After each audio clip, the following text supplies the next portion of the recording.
Good evening, everyone. I have to upload that new video that says 8:30 because I changed it from 7:30 to 8:30 from now on. But anyways, good evening. Thank you for joining me on Wednesday. Um, you know, and I have a wonderful, awesome, most anticipated guest of mine, Daniel Klaus. Am I saying that right? How did you say it? Klaus? Klaus? Klaus? Yeah? Is there an O and a U in my Klaes? name? That's Klaes? better. That's better. Class, Clay. Class. Yeah. Everybody from like New England says Klaus. Or Nick when he first met me was saying Class. It's a I'm bit like, like is that everybody like I talk to is like they say it differently, but so I just picked one. there you go. Hey.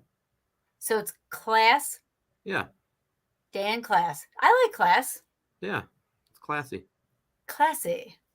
Um, so for those of you that do not know who Dan is, he is the owner of the Hinsdale House in Hinsdale, New York. Um, Before the show, I was telling him about, and which all of you know who watch my show, because I talk about Hinsdale almost every single show, like I do Gettysburg.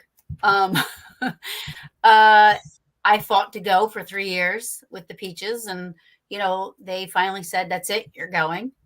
Um, I the closest I had gotten to Hinsdale prior to that was being on the phone with Megan the 2 times that she was there by herself overnight. And I said, oh my God, I aspire to have balls that big in my life. Like, I just think that she was like so brave. But, anyways, finally went, and it is now, and Gettysburg is not included in this, but Hinsdale is my favorite place I have been to date. So, Besides Gettysburg. besides Gettysburg, but to be in All the right. same category is like, I for the longest time it was Rolling Hills, to be honest with you. And then, I went to Hinsdale and I'm like, holy fuck, this place is awesome.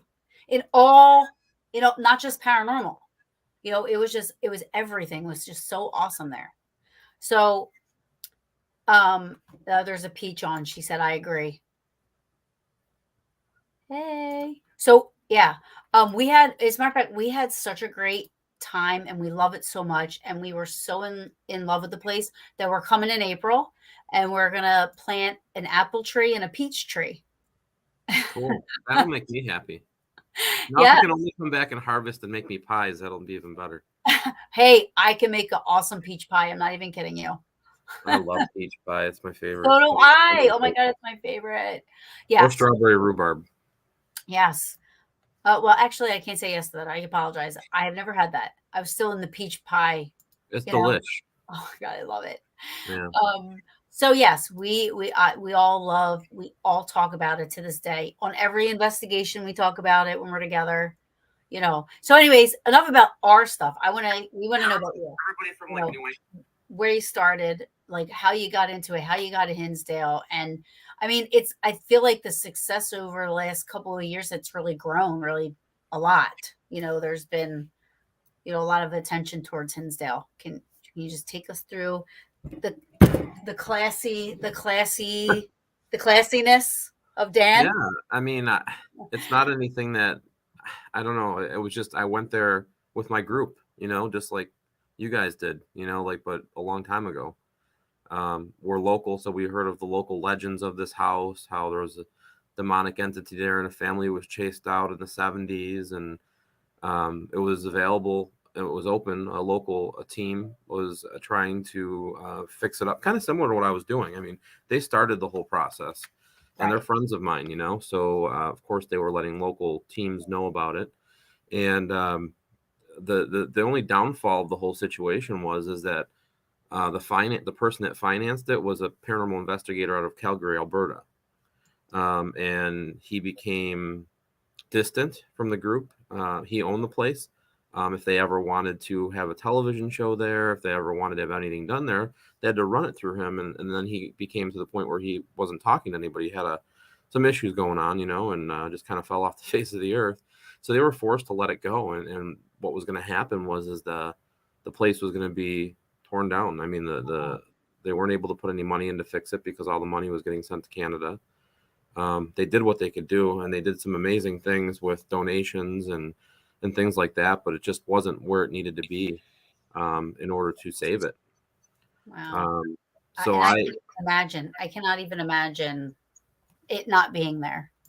it's there's a lot of respect I have for that group, all the people that were involved with it before I bought it, and it was hard for me to even approach the whole. I think I want to buy this place. I want to step in and buy this location because you don't want to step on people's toes. Like Right. when they're my friends, and so I really I had to get their blessing, before I even did anything. I Absolutely. let them know what my intentions were and how the place would never be shut off to them, and it's just trying to save it. And and they were all cool. Everybody was cool with me doing it that was involved in the previous, and I went for it. And you know I don't know. So I don't know why I did. I just felt very drawn to the location. I've had some very good personal experiences there. So you're from that area. I'm from Buffalo, Okay. Buffalo, New York, which is So about you an hour and a half north okay. of But so it Hinsdale. was an accessible place for you guys to go, so Yeah, you knew yeah, it. Yeah, okay. yeah. And for paranormal teams, that's a quick drive, a quick Yeah, jump. for sure. um, so yeah, I mean, then I got a hold of the bank, and let them know that I was interested in buying it, and they wanted to sell me just the land. Like they already had it down that the house was getting torn down, and I told them my intent was to try to salvage the location. I didn't want the building torn down, and gave him my reasonings why. And I guess he felt the passion behind what I was saying. And he told me if I was serious about that I would have to come down and meet with them in Cuba, New York. And I met with them, and the only issue is the bank. There's no bank that's going to finance this location with black mold and a leaky roof and all the the vents Oh, and wow. pipes and everything ripped out of there. And I had to actually buy it through him. He kind of held the mortgage for me, and then it's a lot higher interest rates than I would have had to have done. But you know it is what it is. I was able to save the location and um, get it into a better spot. And take all the funds that we were making from investigations and people supporting the location and putting them back into fixing it up so it is what it is today.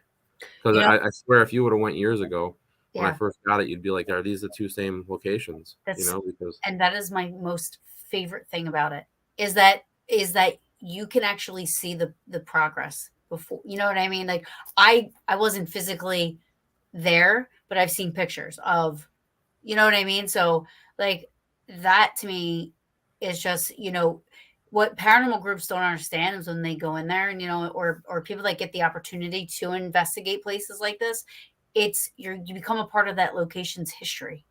you do. And for me that is the most rewarding thing. It's so worth it, you Yeah, know? I want anybody that goes there to feel like they're part of it because they are. I mean, they've made an investment, as far as I'm concerned, into the location and the renovations and fixing it up and making it more cohesive of a place for people to investigate when they come. And we have bigger plans, like we have, like a paranormal. I have a bucket list of things I want to get done still, and Yeah. just to make it even better. Yeah. But Oh, I'll be honest with you, it's perfect. it is It's it is perfect. perfect. I honestly, I'm telling you right now, like But if how much more perfect would it be if there was a spot where you could put all your equipment and not have to have it all crammed inside the house? yeah, I don't know. I wouldn't change anything about it until you know what it's like to be Well, able to do that. I don't plan on changing the house. I just plan on making a place for the team to put their gear and maybe if Yeah. sleep or hang out when the two, like say you and somebody else were in there investigating, so the other team wasn't in, the rest of the team wasn't in there. And especially during the winter time, like it's harder when you have like six people or seven Yeah. people in the small house to try to do a investigation with all the possible contamination there could be. So I'm just thinking of like bigger, like No, not no, no. changing the I house, not agree with you changing the. there. But I agree with you there. And what I was saying was like I guess like right now to me, like I said, it's perfect. But like because I don't know what it would be like to have those things there, being there. You know what I Right. mean? So what you're saying, yeah, that sounds so awesome. Because I'm thinking about us. There was seven of us. You know what I Right. mean? And some of us went outside while some of us stayed inside. And yeah, the fire is awesome. You know what I mean? Like, it's great. We love it. But it does get a little chilly out there. You know what I Yeah. mean? But, and let me tell you something. I will never go outside at nighttime there again. Why is that? Because I'm telling you, I had that. I tell you about my experience that I had out there? Yeah, Listen, but does everybody else know about your experience? they probably do because I talk, like I said, I talk about Hinsdale all the time, no matter what. Like, but um, so the interesting thing about my story, so I'll try to tell the oh, and Kelly was outside with me. She said I still don't know what we saw. I after watching, so Dalen Spratt from Ghost Brothers has this little show he does with his wife where they ghost or roast. They put up videos and stuff and they talk Yeah. about it. They decide whether it's paranormal or not. It's awesome. So the other night I was watching one of the episodes for the first time, and these people had caught on camera exactly what I saw. Now, prior to seeing that, I was like, okay, it's a bear. It was an animal. It was something. I mean, I just remember, like, and every time I tell the story, I remember when I put the flashlight up, the eyes. The eyes were these bright, this bright color, and I promise you, it felt like they went into my soul and back out. And I said, I was so scared. But I'm like, that was a fucking bear. I ran so fast into that house. Like, I pushed Megan out of the way. I was like George Costanza when the nursing home with the fire broke out. I was dude run. I pulled a dude run. But it was because I thought it was a bear. But then I saw this video the other night and I was like, oh my God, that is exactly what I saw. So now I don't know what I saw. I agree, Kelly. I was swearing it was a bear. I'm telling myself it was a bear, but I don't know what it was.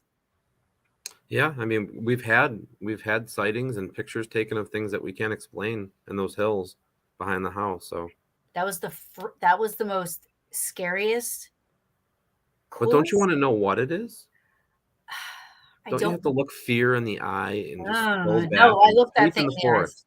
I looked that thing in the I eyes. think you should pitch a tent and No fucking way. sleep under the tree No up on the hill, way. No or put a way. hammock up in the woods and sleep in the woods and It just was see what so the crazy, the thing. It was crazy. Like, we had a FLIR, and we had also night vision goggles because we went out there at first without it, and and no. We went out there at first without it, and I felt uncomfortable. Not because of anything paranormal I want per se, but I felt it was so dark, the woods, there's that lady up the hill, and you know what I mean? Like, and then they were like, oh, bears have, we see bears sometimes. And I'm like, oh, awesome. Not that yeah, I'm afraid of bears, but not like I don't have a phobia, but if I saw one, obviously I shit my pants, right? So, anyways, what do they teach you when you're like 8 years old if you see a bear? I Don't don't care what anybody says. don't run. I know. And everybody said that to me. I'm like, you see a bear coming at you, tell me you won't run. You won't run. I fucking took off. I even teared. Like, my butt cheeks clenched. I teared and I ran so fast. My equipment went flying. Everything, I left it out there. I didn't even give a shit. Like, I was like, so like they were like, so the thing is when we were out there at first, and I said, let's go back in. I said, I want to at least be able to see our surroundings. And when we went outside, we saw a black cat. So we were able to see what an animal looks like on there and what it, on both things. So we're sitting out there and we hear off in the distance this, like, almost as if a boulder was being dropped on a mound of dirt, solid dirt, like boom. And that could have been anything. I'm not saying it's paranormal, but we heard that. I remember hearing that noise. But then I just remember feeling, and we were out by where the trees are going to get planted, like out there or the plots or something. So I just felt uneasy, right? So I said to Megan, I'm like, we gotta go back towards the house. I said, or we gotta get the equipment. We get the equipment. I still didn't feel right. I was like, let's just go sit by the fire. it wasn't until that point where we were sitting at the fire and I heard a bang at the back of the house. Now, I went like this with the flashlight because I was like, all right, either somebody shut the refrigerator door because you know how loud it is when the door shuts, or the bathroom door or something. So I was waiting for one of the peaches to go back from the kitchen. So I'm waiting and waiting and waiting. And I'm like, nothing happens. Well, I didn't even have time to react to that because as I'm turning back around to tell them, I see eyes off where we were just at. And I was like, what's that? And I picked the flare up. And as I'm picking the flare up, it turned to the side. So I didn't see it head on at that point. It turned and it was huge like a bear. Hmm. It was big. It was big. And then I was like, oh, I stood up and I said to them, I'm like, that's a fucking bear. That is a bear. And they're like, where? And I'm like, what do you mean where? Right there. And I put the flashlight up because I gave them the FLIR. And the second time I put the flashlight up, that thing, the eyes were like, I'm telling you, we locked eyes. And it was like in and out. And it was going like this and it was walking. And the eyes were going like this as it was walking. Uh-huh. And I was gone in 20 seconds, like less than 20 seconds. You're Like, lucky. I was going to get my head ripped off of my shoulders, I felt like. I said, remember when you were like little and you were running up the steps because you thought something was right behind you? Yeah. Times that by 1 million. Why you got to run, right? Times it by 1 million. So I see Ron's Yes. remark in the so the Hinsdale House is in the southern tier. It's not up by Buffalo. It's like right next to Allegheny Mountains. So it's really, there's tons of bear around the Hinsdale House. I've caught them on my cameras before. They're black bears, looking for food. But the That's Allegheny what we were Mountains, mad about. Me and Megan were like, "Fuck! Why didn't we tell Dan to check the cameras before?" Because we didn't think about the outside cameras. But go ahead. I'm sorry. no, that's it. I just wanted to let them know that we're kind of the house stood as far as retrospective what type of animals that we've gotten up there. We've gotten coyotes, wolves, bears. I caught Some type of large cat. I think it might be like a panther or something. Supposedly they let some sterile panthers loose up there to help with the population of the panthers, coyotes. Yeah, like black panthers. yeah. Maybe that's what I saw. I saw one up You there. saw one? Maybe I saw a It black looked like panther. it looked like a black panther, like a big cat. Maybe that's what I saw. What's up, Kenny Biddle? Fiddler. My neighbor. He's my neighbor now. We have office, like we can walk to each other's offices now. You know what? My family actually In the summer, not now, not with this cold. Oh my God. Every time I turn around, I look on there, I feel bad for you guys. You're like, Snow globe, snow globe, snow globe. oh my God. I'm like, there's no way I would live up. I would never. I was hoping I would bring back the weather from Jamaica with me on Monday. I got home and nope, more snow today all day. No way. I wouldn't. My family came from Italy. They ended up in Buffalo and Depew and all that. And I'm happy they moved. See, Diana May has a picture of it. Did you see I that? want to see it. I know. Yeah. You should send that to her, Diana, and see if maybe that's what she saw, possibly. Yeah. Holy shit. Now I'm even more scared. I'm more scared of a panther than I am a bear. It's a cat. You like cats. I hear them. I love kitties. I would love to have a panther, but I would love to have a nice one, not a wild one that wanted to eat me. I knew it. I knew it was an animal. Let me see. Okay, he said, thanks. Often when you run, a bear will follow you. Yeah, it was far off, probably near where I correct me if I'm wrong, but I think somebody was saying that there are unmarked graves on the property. Out further out. That's where we were at. We were doing an EVP session out there.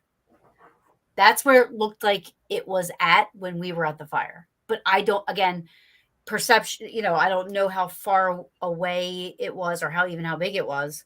I know it was like at least as tall as like the hay or like those sticks you have out there with that marking the stuff. Like it was at least that tall. That makes sense. That would be a small bear then, if it was a bear. Yeah. That was so whenever time I go on a show and people are like, "Where's the scariest place you ever been?" I'm like, "Hinsdale." They're like, "What's the freakiest thing that's ever happened to you?" I'm like, "Happened at Hinsdale." They're like, "What's your most favorite place to go?" Hinsdale. Like, it's my answer for everything because I had so not, I had the giving tree and how the peaches started another one, and just we had so much fun that weekend, and so much activity. Like so many things, unexplainable things happened. What for you has been the most craziest thing? I mean, probably the situation when I bought the reason why I wanted to buy the location. I Now this is like before I owned it. I had just started kind of doing research on it. All I knew about was the Dandy family and how they had failed structural exorcism of the location in the 1970s, and a lot of our investigation was always focused on that because that's all we knew. Um, Now we were going back to basically say goodbye to the location because the all the electrical, the duct work, everything was ripped out of the house, and they were going to be tearing it down. And we were allowed to go in one more time. We were in the kitchen, and it was just me, the co-founder of my group, Cameron, Michelle, who was helping with run the tour, and Tim Shaw. And he was just filming us, and they were, Cameron was talking about the exorcism, and it just felt stale, like nothing, Right. the point when you kind of go in and ask the same question over and over again. So then I had been researching some of the other families that had lived there and came across the Misnick family, Flo and Joe Misnick, who are the older elderly couple that lived there, the last residents of the house. And I know they had both passed away, and I called out for Flo, and I just had like this electrical feeling up my arm, like just a really Yeah. weird feeling, because I'm not one to say I got touched or anything like that. And like the K2 meter in my hand, started going off all the way to 9 or 500 milligauss, and just kept going, blinking. And I was like, wow, this is like, where is this coming from? Because we've done Right. like base readings. There's no live electrical cords in the house. There's no any reason that it should be really going off. And I continued to have what I felt like was a conversation with her. I asked her to hold my hand as we went up the stairs, and as I was walking up the stairs, the K2 meter stayed lit in my hand all the way up the stairs into the master bedroom. And then when I crossed over into Mary's room is when I lost her. And I think I'm pretty sure. I mean, there's a lot of synchronicities because of this. The next day, we filmed it all. We put it on our YouTube channel. So if anybody wants to actually see that video, just go to my YouTube channel and watch the Hinsdale House. There's 2 parts, and it's in the second part. But then the next day I posted a picture up of the page. This is probably like almost 7-8 years ago, maybe 9 years ago. Hmm. Just let everybody know how cool I was that I went to this house to investigate the night before. And I got a message from a lady named Jackie, and she says, "Oh, that's my grandparents' old house." I don't even That's know this. I don't so even know cool. this woman, right? I don't even know her. Like, I just posted a picture of the house, and she sends me a message that looks like my grandparents' old house. Is that house in Hinsdale? And I'm like, "You've got to be shitting me right now." So then I immediately accepted the message, and I wrote back to her and I said, "Who's your grandparents?" And she said, "Flo and Joe Misnick." I said, "Holy shit!" That's So, crazy. and she said she feels a very big connection with her grandmother there. She's wasn't she told us stories about things that happened to her when she was a young girl at the house. And I of course invited her. She has keys to the place, like she can come up whenever she wants, except for there's a team there or something. But if we have an event or something, she's more than welcome to come up whenever. That And is so cool. she's been learning about paranormal and investigating, and she's got her own tools, and she's become like a kind of like a freelancer. And then this past summer she actually ran her own tour, which is cool. And she got to sit around the fire and talk about her grandparents and her family, and we investigated together. And I was there for support, and she's run a few of them now, and they've been very successful. It's cool to be able to not just talk about the exorcism, be able to talk about the actual history of the location, the people that live there, what energies could possibly be there. And she's a big part of it, and Mhm. that that was kind of like the turning point for me. So after that happened to me, that's when I said, you know what, I'm going to try to buy this place. I'm going to try to see if I can save it, because there's energies here that want to have their voices heard, and we're not listening, and we're not Right. hearing it. So Yeah.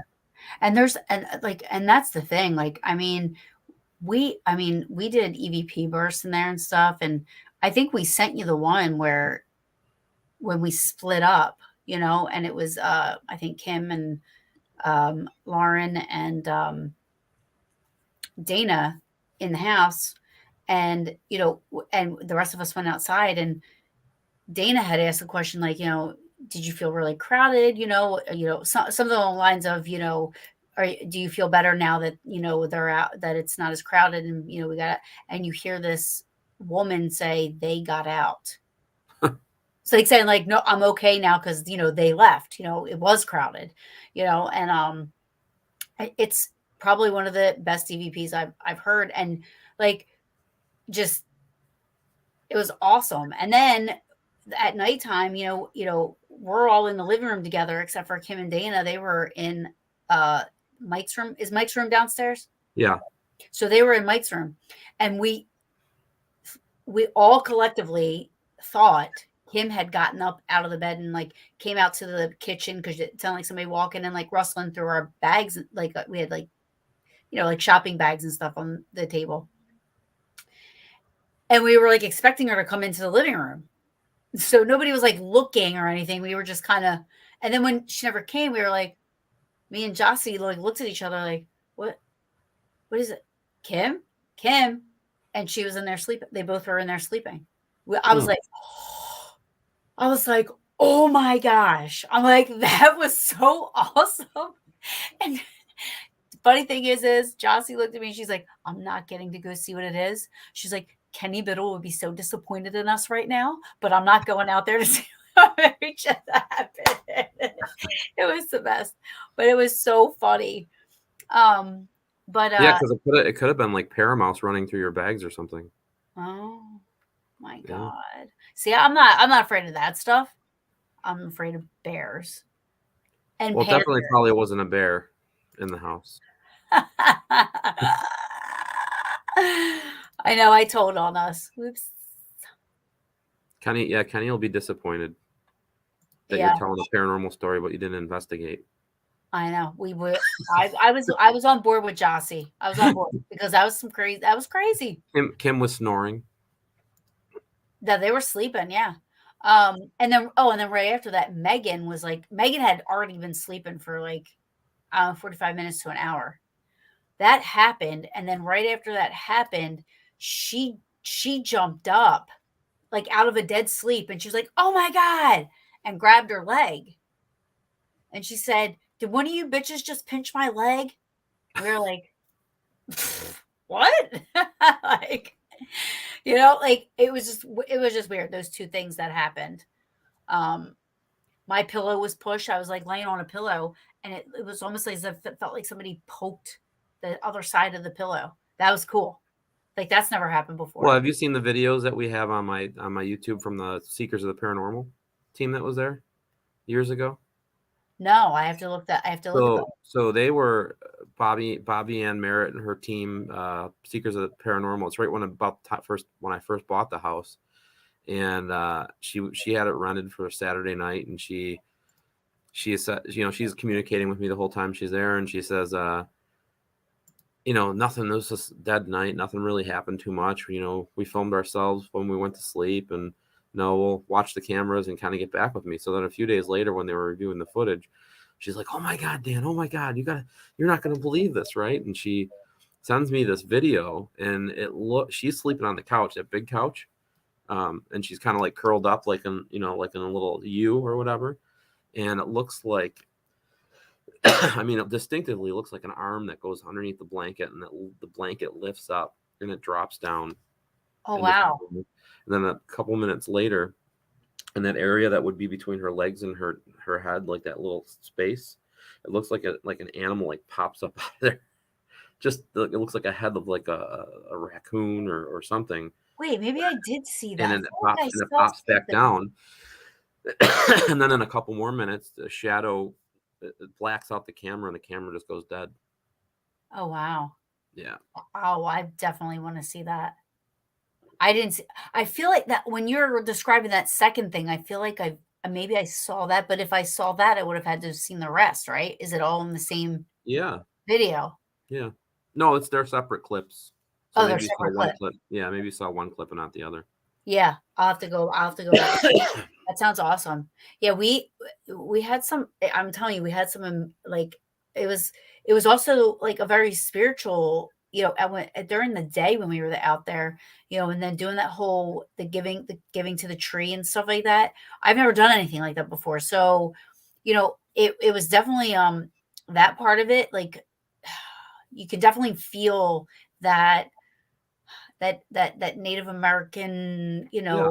energy out there up there, and the thankfulness from the I know it sounds kooky. I don't know how to explain it, but it was definitely stuff that I've never felt or experienced before, you know? Yeah. I mean, that's what they used to do back in the day. They used to praise what they'd killed and praise, give thanks to the land and give thanks to the earth and the sea and the all the things that help them to live. And I think we needed to do more of that up there. That's why Amy, my friend Amy, when she started doing the Giving Tree, she used to do the overnights there. Her and her husband Jason, and they were take the teams that they had for the overnights, and they would build the feathers and they do like a ceremony thing and go up and start hanging them on the tree as an offering for a peaceful communication for the night. And then it just became bigger and bigger and bigger, and And then there was a lonely tree. there is. And I And now, looked over and I said, that tree needs something too. So now I'm hoping that all the trees start to get decorated. Wouldn't I've that be also cool? added some cool like shepherd's hooks and stuff up there because it was just getting too much. There's so much. Yeah. A lot falls to the ground, and there's a lot of cool stuff that's been given to the Yeah. land, and it's cool to see. It's so awesome. I love it. And And if I you look love on the ground, there's like layers of it now. Like there's layers of giving Yeah. in the ground itself. And then Dana also thought of the idea. I don't know too much about fairies, and I don't know if I'm actually I believe in that, but I respect other people's beliefs and stuff like that. So Dana decided, she said, let's get some sugar and leave little sugar piles around for the fairies, that could be here. You know what I mean? I guess that's giving to the fairies as well, not just Native American. So it was, I thought that was pretty cool to experience. I've never experienced anything like that, you know? Um, so yeah. Oh yeah, Kim said it. Derek, she left fairy gifts. Yeah. I didn't know what they were called. I said duh, like it was candy. Elementals, Yeah. elementals. Yeah, but well, what, oh, it's the same thing. See, Yeah, I don't. Oh, yeah. The peach tree is definitely going in April. Definitely. Uh, I love him so much. For the fairies or the bear, the panther to come visit. uh, Listen, it was probably a panther. Now that you say that, I'm wondering if it was a panther, not a bear. there are if I don't know if you notice when you go up the hill where the steps are now, Yeah. there are overgrown apple trees on the hill. Did you notice that? So No. a lot of the I didn't know it. I Yeah. didn't know until later that they actually had like apple trees on this property originally. And I was there probably within the first year, and I was doing a tour, and we were around the fire, and there was like 12 of us, and all of a sudden you just kept hearing thump, thump. You kept hearing this thumping Yeah. noise, and I just kept looking. I'm like, what? Where the heck is that coming from? And finally, I'm over in the hill, and I have a flashlight investigating. And one apple dropped down and made that thumping. I was like, "Oh my God, there's apple trees up here, and they're just like overgrown." That's why we get a lot of animals like over in that area, because they're there to eat the fruits that are falling off the tree. I love But Kenny. Um, it's on my list. Jay, you have to. I tell everybody, I'm like, you have to go to his. Like, if I can have the experiences that I had there, because I'm not a psychic medium. I'm not, you know what I mean? Like none of that. I can't walk into a house and feel stuff like other people can, like I can't. So for me to have the experiences that I had, it to me that leaves a mark. You know what I mean? To me that just means that, that place definitely has a lot of It's got all the makings of a horror story, but it's yeah. also got Well, when you get there, it's kind of like, oh, this is like I'm going camping, or this is kind of like it could be laid back, and then there could be it can be like deceiving in a way, yeah. But it's cool because I do go to a lot of events, I do talk about the place, and I think that it's speaking for itself now. I mean, because just like Jay in there, it's on his list. It's on a lot of people's lists, and people can't. We're booked.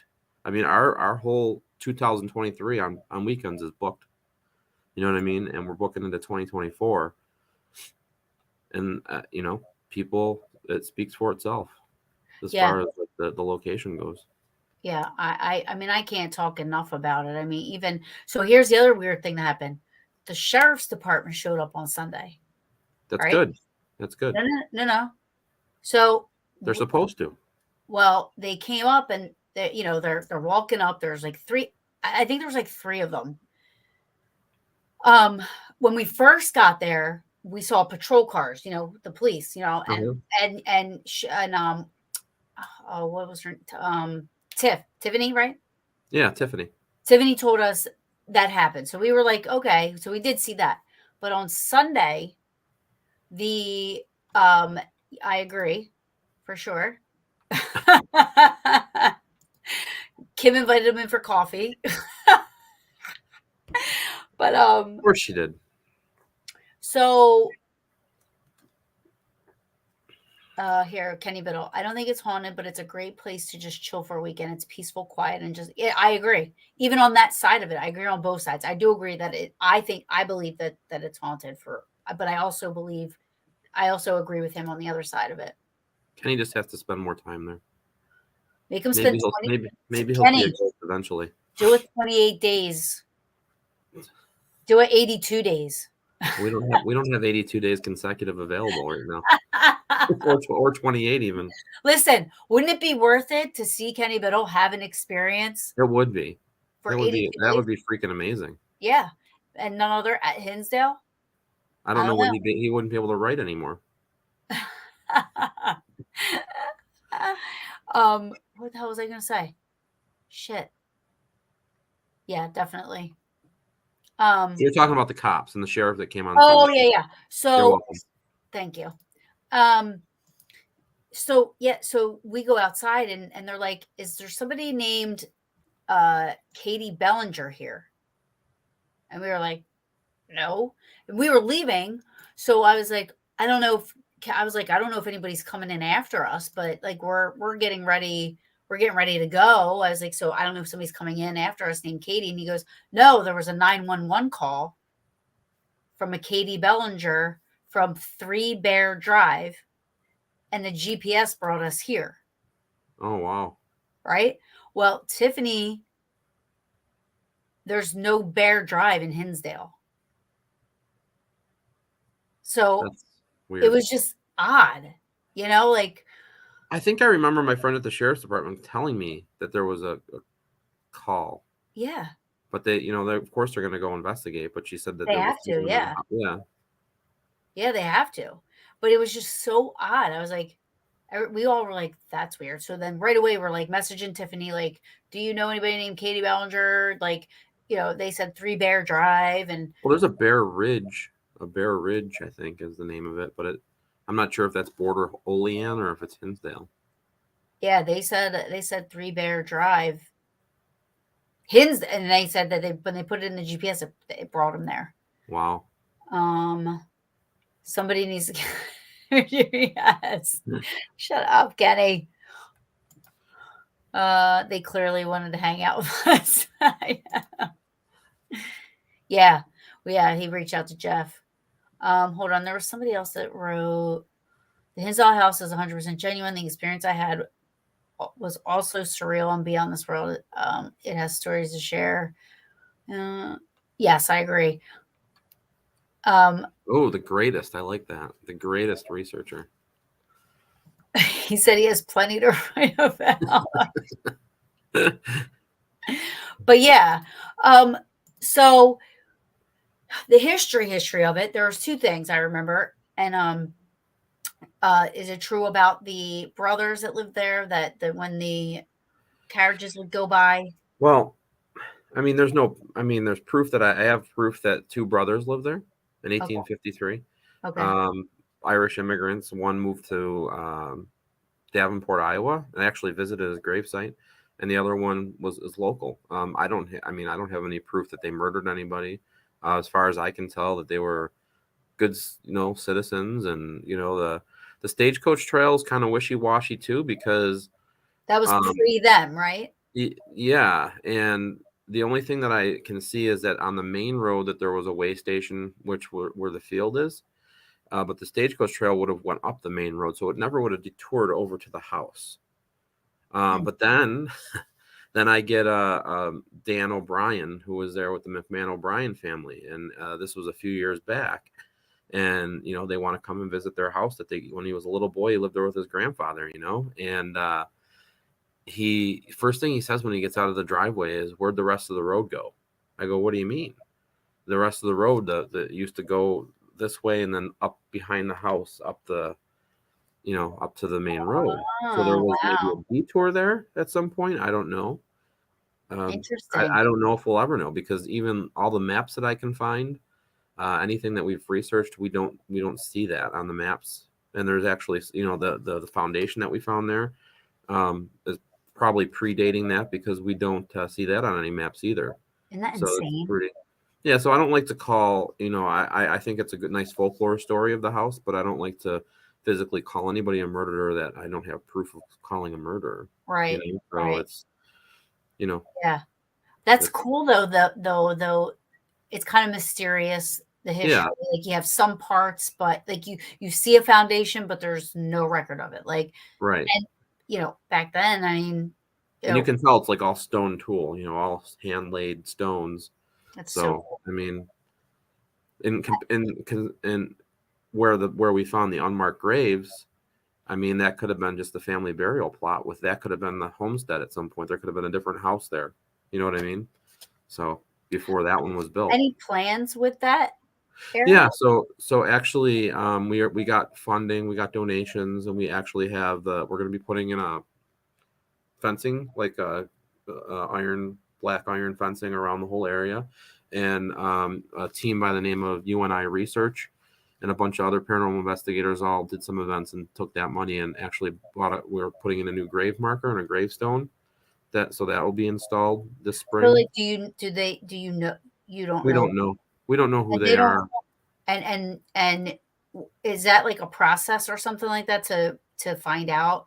I mean, Yeah, like I mean, the historical I was society has basically one? when I reported it to the sheriff's department, I was basically told that if they said, "Are there any bones?" No, we haven't dug them up. We did GPR.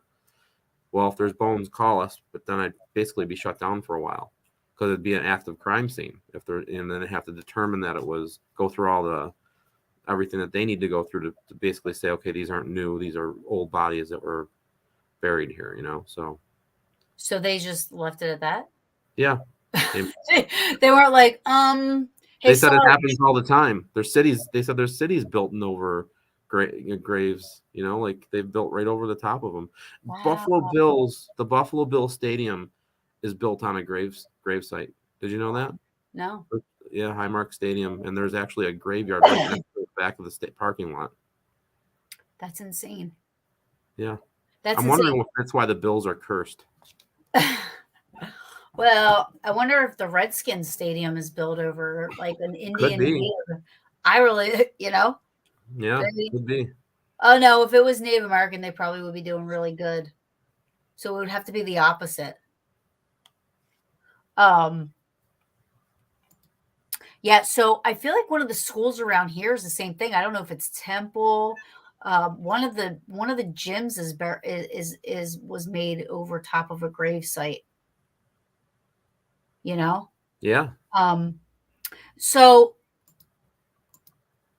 so That's crazy that the cops wouldn't be like, okay, there's bodies there, but, and then just, I guess they don't really want to, I guess they don't care. It's not that they don't care. It's just not a. They're buried and they're probably pretty damn old. You think? Yeah, I mean they're I in wish you could, caskets. can you get a sonar, like to look inside there? I don't know if that was that better than GPR, I don't know. I don't know what GPR is. ground penetrating radar. So radar, but sonar, couldn't you see it? I don't know. What he showed me was pretty clear as far as that they're in boxes, so that Okay. means they were peacefully buried there. Yeah. It wasn't like they're just like like the stories say where there's mounds of bodies just buried on the back hill. It's they're placed in boxes and in an Oh, area. okay. So I didn't know you could see that stuff. Yeah, Huh. That's interesting. Well, I think it's awesome.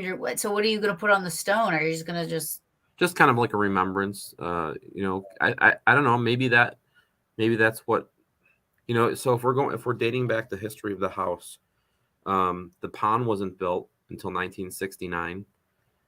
We found there is a broken off piece of heads of stone in the ground where those unmarked bodies were. oh, We okay. found the other. We had forensic divers dive the pond, and we actually found the other half of that stone tool marker in the pond, which is Wow. which means that it was broken off and dumped in the pond.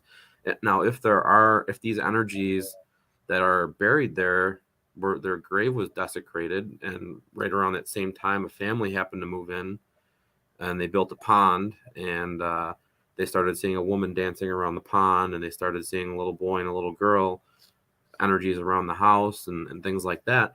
Maybe does that have something to do with the fact that their gravestone was desecrated and dumped in the pond?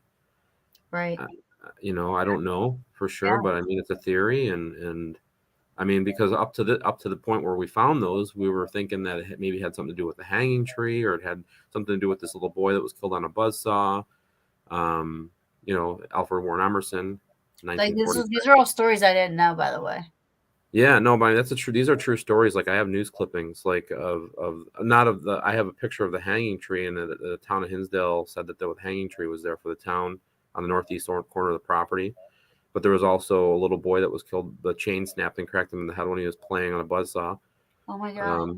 In 1946, he was a star student at the And Hinsdale this High was School. outside, Yeah, outside the property. yeah. It's interesting. See, I didn't know all that. I didn't know all that stuff. Um, He got to come back. oh, we're definitely, April, will. April. Yes, we're definitely coming. No, no, but we're going to come back. The Peaches are going to come back and be there again. We wanted one more night. We never, like, usually by the end of the weekend, we're like, Uh-huh. okay, we're over. Yeah. We were like, we wish we had it for one more night. Yeah, Because it seemed like it increased as we were there each night. Like the things that yeah. were, The more that they get to know you, maybe the more frequent they're maybe communicating. I have my headphones on. Oh, he's talking about because I have the cameras, and when people aren't there, I'll run them live on my YouTube, Yeah. and people can investigate the while we're not nobody's there. I think that's so cool. Yeah, I mean it's cool. I think it was another good way to able to open the location up to people from around the world, just to see it, and those you get a lot of comments like this is boring or what are we looking for, but people that are really into the paranormal will They'll sit there watch for it. hours. Yeah, and it's like so much. So to me, that's so much better to have all those eyes on the cameras Yeah. than just recording and going back and having to review it myself. Because then now, if you go back and look at all the feeds, there's pinpoints like people like put the timestamps Yeah. on all the feeds that I've done. Oh, I saw this move or this happened or the light flickered or Yeah. and you have all those time spans of things that could have possibly happened when nobody was there, which is really I cool. think it's cool. Like if it, like I I would have been cool with, I mean, people would probably would have seen, I would have forgotten they were on probably, but I wouldn't have cared. Like, I'd have been like, okay, because if something happens or whatever, you know what I mean? Like, I thought it was a cool concept to be able for people to watch Yeah. and to see, because, like, I mean, that's like really like, that's raw. The first time it was hard because I couldn't get any internet up there at the beginning. I had to do satellite internet, and I was able to stream one camera off peak hours. So I was doing it at night, and was streaming it on Paranormal Warehouse back in the day. And we had thousands of people watching it back before Facebook suppressed your numbers. And I fell asleep that night. The first night we had it streaming, just the one in the living room, and that was it. And about 2 something in the morning, my phone just started buzzing, and I woke me up, and I'm getting all these screenshots sent to me of the shadow in the kitchen. It looks like a head and a torso coming from the outside in the Mike's room. See? I'm like, boom. That's what we heard. Holy Grail, first night streaming, it was pretty awesome. Yeah, that's what we heard. Like we thought Kim came out of Mike's room, walked through the kitchen, stopped to get like something to eat out of one of the baskets, and was coming into the living room. And when she never came, we were like, Kim? And then me and Chelsea were like, oh my God. That was like, what happened? I remember the shadow figure scene in the kitchen was brilliant. Yeah, Kyle was one of my originals, man. He's a friend from up in Canada, and he's been to the house a few times, and he's been a supporter of the location. Let it be watching the feeds or participating in when I used to do my podcast myself. He's been around for a long time. Thanks for being in there, buddy. Oh yeah, thank you. That's awesome. So I wound up being there by myself for 2 hours. No shit. I was impressed with myself. Yeah. But it was during the day. Considering what it took to get you there. I know. It was during the day. And I had 2 stipulations. I'm like, I'm not going to go outside because I was going live. So, and people know you're there, and I watch too much ID on Discovery. So I was like, all right, I'm not going to go outside, and I wasn't going to go in the basement for some reason. I don't know why. Those were my 2 things.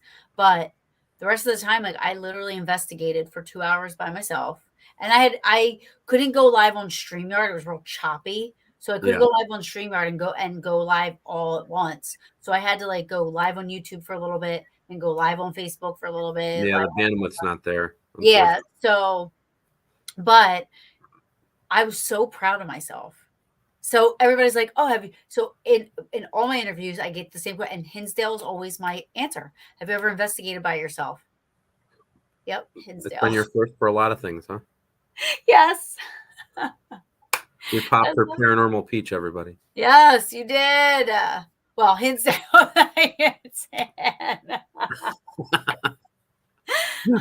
I had, and you know what else I have to say? Tiffany was great. Tiffany is great. She was amazing. Like she really she walked us around. She was like, love it. She loved us. Like she was really, really great, very accommodating. I mean, everything was great. We had the people that I have that help up there are amazing. Yeah. They're great people, and I love that we kind of evolved together, like as the history change, if something changes, we're all able to like converse and let each other know. And the group of people I have up there that help out are amazing. So I'm so thankful for them. And you could tell the difference between somebody that just has a place and wants to make money off of it, and then somebody that has a place that has passion for what they're doing and passion in the cause, passion in what helps raise that money. You can see the difference, because I've been in a place where you're like, where's all this money going that people are paying to investigate? Right. And it's falling apart in front of you. And then you see this. And then you also have to think about the people and the people that run those places are different. You don't get that same. It was very important to me that the history was told correctly. Mm-hmm. So anybody that I have that opens up is, has gone through many, many tours, has gone through many different trainings. I don't even want to say trainings. It just takes time. It takes time and then they have their own everybody has their own personal stories too. Mm-hmm. And I always say, well, don't go there and tell your personal stories. Go there and tell the history, and then let them get their own stories. If they ask you about your own stories, then by all means dive in. But if they don't, that's what they're there for, to make their own. They're going to have their own stories to tell. So I 1000% agree. I said, whenever I go to somewhere, I just want to know the historical facts. I don't want to know the ghost stories. Right. Just because you don't want to have a false, pretense of what's going to happen there that night, because you Right. never know, because it changes so much for Right. different groups that come there. Things change, and you just never know what's going to happen. So if you have somebody focusing on something that maybe they're missing something else Right. that their purpose of being there was for. Yeah. So Yeah. And I am living proof that like the total opposite occurred.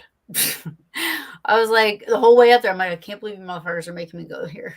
I was like, I can't believe you guys are making me go here. I can't believe it. I was so scared. Megan's like, you're gonna love it.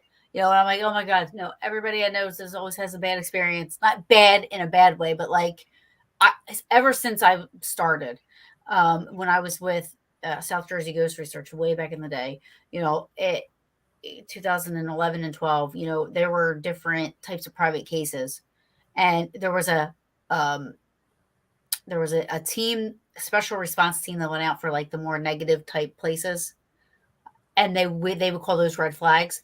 And I told the director, I said, listen, I don't want nothing that's even a pinkish hue come my way. Casper only for me. Casper only. You know, yeah, so that's always been my thing. And people have had these experiences that I was like, oh, why would you want to go there? Like, no. And they were like, you just have. Then they made me go. Basically, they made me go, and now I love it. I'm just so thankful for it. yeah. There had to be Um, a reason Megan was going there by herself. I mean, I you know, I can't believe she went there by herself overnight. Like again, I was there by myself during the day for two I don't hours. let everybody. I don't let just anybody do that either. I've only Yeah, let a few people to yeah, spend the night alone. There has to be a lot of trust built between me and that person, because you see how it is. It's like, especially being a woman, I had to, I have a guy that lives down the street. He's like 360-pound beast, and I had to let him know to keep an eye on the place while she was there, because, it's just, to me, it's a little scary. yeah. Oh, for sure. That's what I'm saying. Like not just Being there alone, right, like just not because of the ghost, but right. because of things that could, if somebody came down there or was Bear, fucking around, a panther. bear, sure, sure. Like I remind you, when I ran from the whatever it was, my equipment went flying. So my recorder was out there for like 3 hours afterwards, right? And I'm listening back, and all I'm hearing are like it was either wolves or coyotes on both sides. Or they were like talking. It sounded like they were talking back and forth. There was how I was like, coyotes too. I was Oh like, yeah, oh, you yeah. know what I mean? Like A nice or ecosystem we wolves. got going. Hmm? Nice ecosystem. Dandy House is in the house. Yes. That's I don't know if it's Paul or Link. Speak up, Dandy House, because that's Paul Kenyon's. He was there during the exorcism. He was friends of the Dandy family, so that's his page Oh. that he runs, and our friend Link is also a moderator on that page. So Oh, that he wow. comes. I would love to have him come on then. Oh, he will. He will come up. He will, if you request him, he'll come up and talk your ear off about Yeah. the location. And Oh, he's a I would big love to. skeptic, but he's had some things out there that he can't explain, and he loves talking about it. You said he's a skeptic, but he has had. See, I love that. Like that's Yeah, great. I mean, he witnessed it all with his own eyes. Yeah, no, I would love to totally. Yeah. See, at nighttime, I don't know if I would feel as comfortable as I did during the day. Like during the day, I was like, wow, this place is just awesome, and I was doing EVP sessions, and I really felt like I was just trying to talk, Yeah. and I wasn't scared like I thought I would be scared. But at nighttime, I think it would be a because shit happened to me at night there outside. So like I really think it'd be a whole nother beast. Not upstairs. Kim went upstairs like 4 or 5 times when we heard something move upstairs. We thought it was a chair. And then because that's what it sounded like. And I have a train that's like I got in like 2011. It's a trigger prop, and it just beeps and it never works. And it kept going off, and then the chimes would go off that were above us. So I mean, like there's all this stuff happening, and I'm like, this is insane. Like I don't why how am I surrounded by this much? Like what is happening right now? Um Oh, Jossie's here. Hey, Joss. She's gonna have to watch the replay. Yeah. I told on us how we said we weren't going to go investigate and Kenny would be disappointed in us. uh, See, I could just have Kyle come on and do my speaking for me. See? he's a huge fan. I love it. I mean, this is great. This is great information. Stuff that I didn't even know, you know? Yeah. Um, uh, yeah, it does take on a different vibe when the sun goes down. I agree. Yes. Yeah, I definitely would love to have him on too. I would love to, you also yourself though, Dan, not, I mean, Hinsdale House aside, you write, you're an author, Yes. right? Yeah. And can you tell everybody about your book and where they can get it and find it? Yeah. I have my book, as well as Paul's book, as well as Clara's book, available on in my store, danielklaes.shop, my name.shop. Also have like lots of cool T-shirts and hoodies and memorabilia from the house for sale there that helps with funding projects that we do there. Yeah, you did something really cool. You did the whole you push that button in each room and it tells a story. Oh yeah, I mean that was Vicky's idea. She's been with me, helping me with the location, doing basically anything we ask. You know, she's helped install the ghost cams there. Does a lot of the design work. She's helped me do the website. But her idea is to get scannable barcodes and then tell the story of each room. It's like giving history, and then you have records from like videos from like Clara and the priest that did the exorcism, and it's just cool for people that are there to be able to see those videos and see some of the history and some of the things that we had found in the house, and it helps to regulate the stories as well, not get so much folklore veer away from that, Right. just these are the stories, this is the truth, here's the videos, here's the Yeah. links, and hear it for yourself, even when you're sitting down on the can, there's one. I mean, it's great. Yeah. No, it is. It's great. You know what else? One of the other We're adding 12 more too. We have a Wi-Fi extender that we're getting. We're going to be putting 12 on the outside of the house as well. Like, so there'll be. Oh, that's awesome. Yeah. Yes, I love it. One of my other favorite stories that I heard was about the bullet hole or the bullet. Oh yeah, yeah. Can you So tell us so that story? there's so the bathroom was in pretty bad shape when I first got it. The toilet leaked, and it just needed to be redone. It got to the point where I had some contractors in there, and they were able to like stick their finger through the wood because it was just so bad. Oh I'm like, oh my wow. God, this could collapse at any time. We got to get this fixed. And I had to like divert all my thought process of what we were doing and put it into the bathroom to fix the bathroom because um, that it was just imperative because the wood was rotting. So we had to redid all the plumbing. We had a new septic system done, and at that time we redid the bathroom as well. There was a tub in there. We took the tub out and put a shower in. Moved the toilet from next to the door to across from the door. Put in a new floor.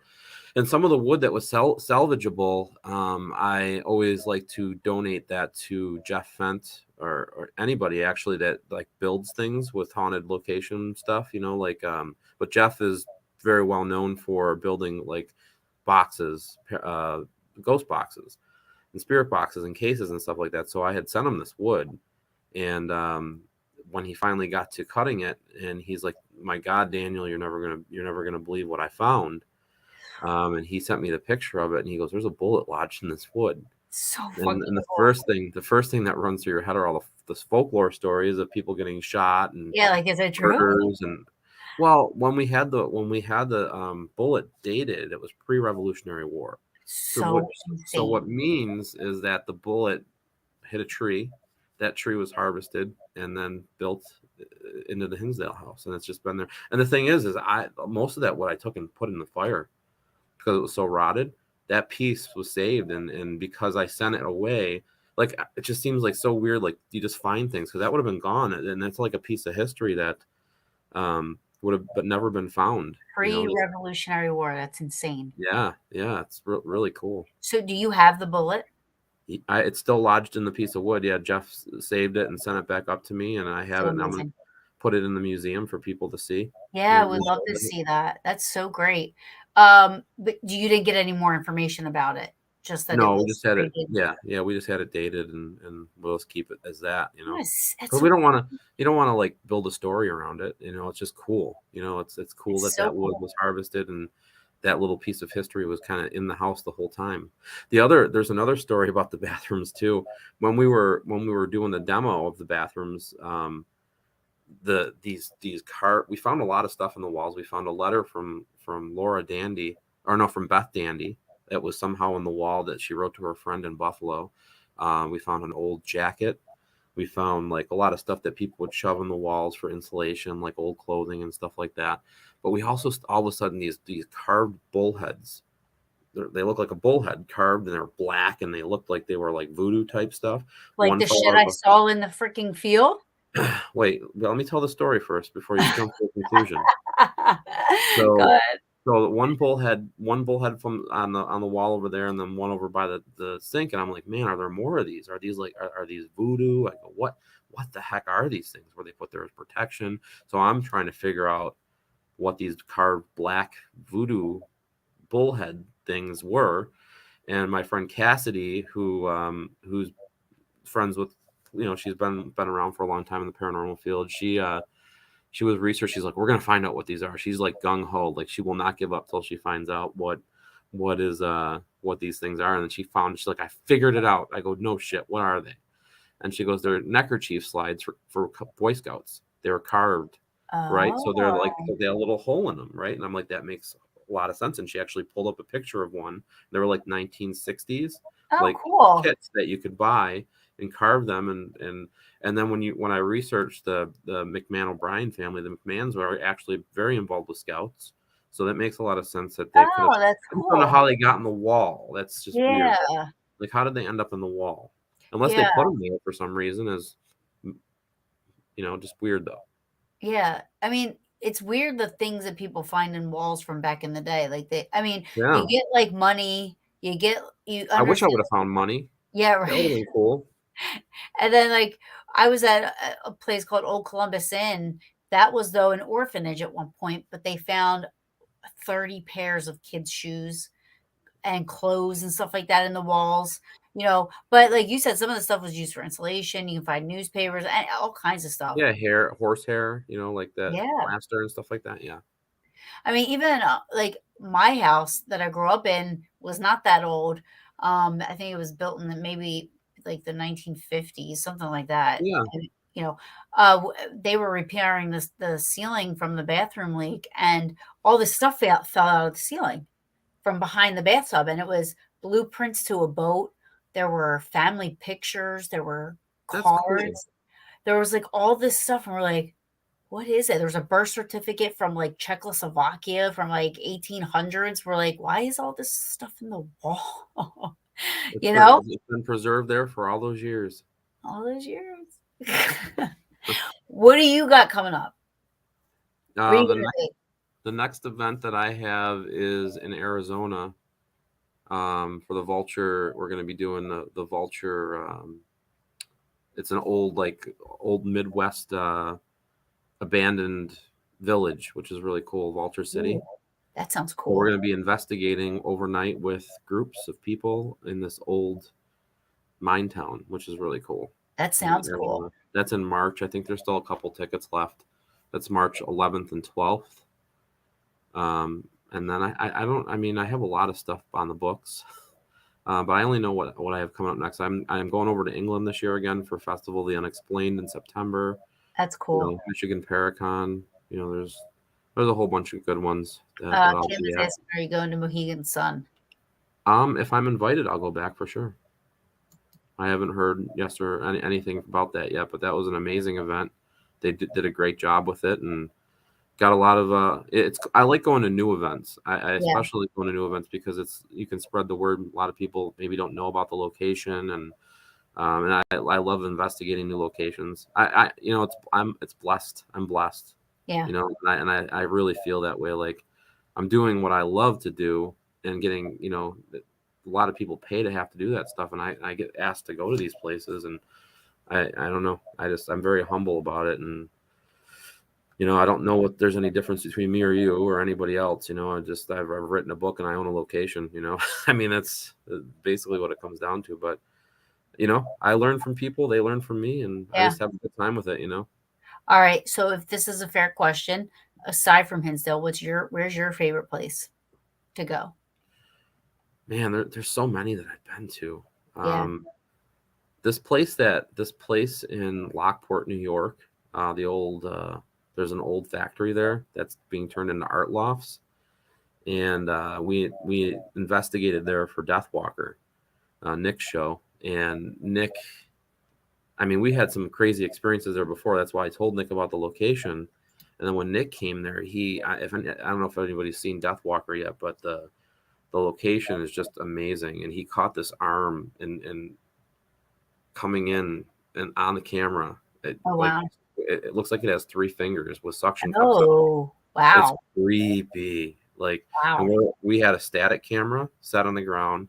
We had Justin, Nick's cousin, was filming, and it only appeared on one of the cameras. And Oh, these are that's cool. both like super HD, 8K cameras. So, and there's not any speculation. We had the videos analyzed by experts. We had somebody from the Tim Com will take a look at it. We had a local professor at one of the colleges look at it, and they looked at it frame to frame and said that this isn't doctored, this is freaking the real deal, and it's really cool. What is it? I Right? I I don't know. I think it's interdimensional. I really do. It Wow. doesn't look like a human hand. It does not No? look like a human. It looks like a 3-fingered, maybe 4, Could it and be a you dinosaur? Do you think dinosaur ghosts could exist? I don't. It could be, but to me, it seemed more because something you heard something fall Okay. on camera, like you heard like something drop, and then you see this hand come in, going right towards Nick's face, and then it's out of there. Wow. Maybe Kim saying alien. Maybe Do you know you got to check it what that is? out, I want huh? to see that. Yeah, it's. I mean, you can watch it for free. So Yeah, no. I mean, I want to see that. That's so cool. I love watching stuff that. it's called the Western Block. It's written. The cool thing about this place is it's right next to one of the old Lockport locks from the Erie Canal, so it's a Yeah. still functioning lock system. The canal's right across the street from it. So cool. So Yeah. much cool shit happens around canals. Yeah. I was Well, just in Birdsboro, Pennsylvania this weekend, and I was standing in a house that was built in 1716, and I'm like, three. It's over 300 years old, and they were in front of a canal, and the canal flooded, and it was almost underwater, and it's still standing. yeah. I mean, small, but they're Yeah. both small houses, but they were doing an archaeological dig there, and they're finding all kinds of pottery and all kinds of stuff. But I mean, canals, a lot of shit happened along canals. Yeah. I mean, you got to think back in the day too. These little towns where these canal workers stayed, and the bar fights and all that Well, shit. and the wars, and the soldiers would travel Yeah. that way, Yeah. and they would stop at these places, and they would do whatever they had to do, you know. But I think all that stuff is cool. Yeah. It's So fascinating. and so that's awesome. I mean, you get to do the investigations, and would you say you're a healthy skeptic? You go in and you're. I like to try to figure things out. Mhm. Like if I hear something, and I try to plan out like when we're investigating, so there's ways to go back and look if we hear something. So I do take a pretty skeptical approach, and there's been some things that have happened to me that I can't explain in my life, but things I've seen that have freaked me out. But yeah, I mean, it just makes me want to see it again, do Yeah. it again, do I it mean, all I over don't know again. if I'd want to see whatever I saw outside of Hinsdale that day. That sure. Da. I don't think I want to see that again. Um, but I have yet to see an apparition or anything like that. You know what I mean? I don't know what I saw outside of Hinsdale. All I know is that's the scariest I've ever been in my life. Probably a dog. I was not a dog. If it was a dog, I'd be like, "Come here, baby." Like I was trying to get the cat to come over to us while we You were should have outside. tried it and see if it started. These two eyes started going like Yeah. this towards you. Oh, F that. No way. I was out. All of a sudden, I that thud you heard right Oh towards my you. god. I ran inside and Kim and all them were inside and they were like, "What is it?" I was like, "Oh my god." Kim says it's the Mothman. I don't know what it was, but oh, Carrie Canal is just 200 feet south of where I live. That's cool. I live really close to the canal too, Barry. That's in my town that I live in, North Tonawanda. I can walk down to the end of the street. It's amazing how that thing was built and how far it stretches. You know, it's really cool. But Yeah, yeah, I can walk to the canal from my house too, in North that, Tonawanda. that's cool. The house I so do you find that maybe that you're open to this like wherever you go, you pick up on you might experience something like the house you're in that you live in. Do you ever experience anything in there? I'm not saying it's haunted, but I'm saying like you being open and maybe a passer through I or feel somebody. like the house that I'm in, I basically shut off anything like that. Like it's my family house. That's where I live.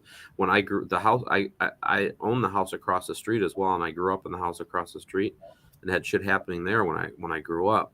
Actually, they did a story about it on Travel Channel called My Paranormal Nightmare, and it's cool because a lot of these shows you get to go talk about your paranormal experience that you had, and they do like reenactments or whatever. And this one was cool, and it's in the fact that my sister got to be on it with me, and we got to kind of tell the story of us growing up and the stuff that happened, and how eventually we ended up solving or figuring out who and what was going on in the house. And I feel like that the kids that were in that house that died of cystic fibrosis were part of our family event at some point, you know. But it's just funny, like the way they do the reenactment shows. On there they portrayed me like being concerned for my sister and like helping her out, like picking up her room and stuff. I'm like, I would have never done that. They made me look like $1 million, you know. I was like a teaser. I was like a brother. They always used to. Cause I has three younger sisters, and I always used to tease them a lot, you know. Oh, that is funny. That's But hilarious. You always wonder about that. Cody's asking, have you ever seen a Bigfoot? no, no, I've never seen one. Now I've heard like knockings on trees at the house. We've seen people come forward and shown like Bigfoot castings, feet around the house. What?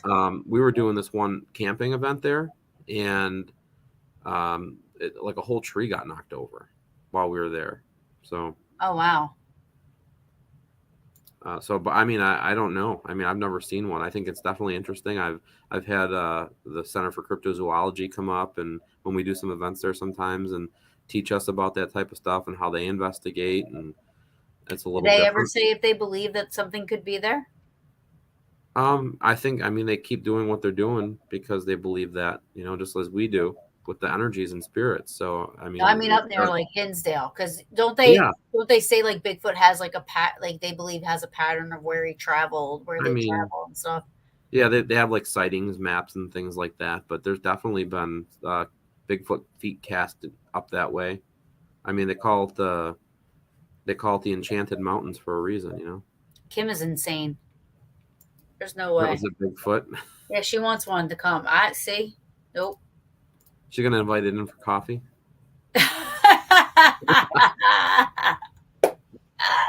Come this way, sir.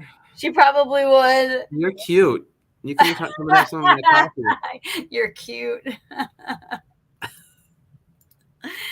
Well, I've had you for like over an hour. And I want to thank you so much for coming on. Of course. And thank you so much for everything you do for Hinsdale, but also the paranormal community. Opening up the house and allowing people to come in and and do their thing, and all the history digging you're doing, and I think it's awesome. I think it's Thank awesome, you. and it's my favorite location. Having fun I with it, you know. Yeah, we can't wait to get back. And we're gonna plant our peach tree and our apple tree, and we're gonna have fun. All right. And you're gonna be there. If you bring a peach pie with you, I'll be there. Yes, I will bring a peach pie. All right, sounds good. Thank you so much, Dan. Oh, really quick, tell everybody where they can find you, like your pages and stuff. I do. Oh, They are on the link, but just yeah, tell I them. mean, basically, my name, danielklaes.com. There's a drop down box, and they'll have links to like my events and my in Hinsdale House, Wildwood Sanitarium that I work with, and some other stuff. So other people that I work with, ghost finders wise, and stuff that I'm interested in. So there's a big drop down box there to check out all the stuff. But my events, any events that I'll be at, will be up there, and the 2 locations. If you're interested in coming out, just click on the link and book a day. Come You out and gotta check it wait till out. 2024. Well, if you can come during the week, you can still come. And there are a few Fridays open still. I just had a Saturday open up, the Oh, 10th. really? Actually, right before the show, the 10th of March or February. So I don't know if people want to come when it's cold, but Why not? no, they do. Yeah, I mean, we're heat, booked. right? We're booked. Yeah, we have heat. Yeah. It's I very mean, expensive. outside, well, I'm never going outside at night anyway, so it's just that's cool. I'm fine with it being cold out. Kim said we're gonna bring 8 peach pies Perfect. because there's 8 of us. We'll have a peach pie tasting contest then, We'll have a peach pie. Yes, yes, yes. I'll bring the peach whiskey and then we could leave some peach pie out for the fairies or the bears. They eat peach or the pie, don't bears. they? Sure, sure they will. I'll leave it up top of the mountain so they don't come There you down. go. um, she's gonna make 1 apple pie. Fine with me. I like apples. We like peaches better, but that's okay. We can do apple. Thank you again, Dan. I really appreciate it. No problem. I had a fun time. I'm glad that we got to talk and share our experiences and Well, thanks for having me. We will yeah. see you guys in a I'll few say short yeah. months. Absolutely, absolutely. You have a good night, dear. You too. Thank you. You're welcome. Bye, guys. All right. So that was a great show. And I will stand to this that Hinsdale is my favorite place to go and will always go. Thank you, Dan. Thank you so much. Everybody go, check his stuff out. I'm going to go check out a lot of those videos that he was talking about because I do want to see it. I have exciting news. This came up last minute, but this Sunday, 8:30, I will have Dallin Spratt on from Ghost Brothers. So he emailed me this morning and confirmed this Sunday that he wants to come on this Sunday. So it's going to be a special brew. Again, I'm going to have Dallin Spratt on from Ghost Brothers, which I'm looking forward to. If you guys have not checked out his YouTube page is awesome. Him and his wife do this thing that I absolutely fell in love with, and I watch their videos all the time. He also does like his own videos and stuff, but his YouTube channel is so amazing. So please go check it out. And again, join us Sunday night at 8:30. So while I interview Dallin Spratt from Ghost Brothers, it's going to be an exciting show. I'm excited about it. And I want to thank everybody for coming on. My peaches. I love you all. Yes, Dallin Spratt. Yeah, he's so cool. He's so nice he surprised me with this Sunday because I always like to promote it, but I guess he promotes himself. So, just him coming on is enough. But please join me Sunday night, 8:30 p.m. Eastern time. And I'll see you guys later. Thank you so, so, so much. You guys rock. And that's it. I'll see you guys next week.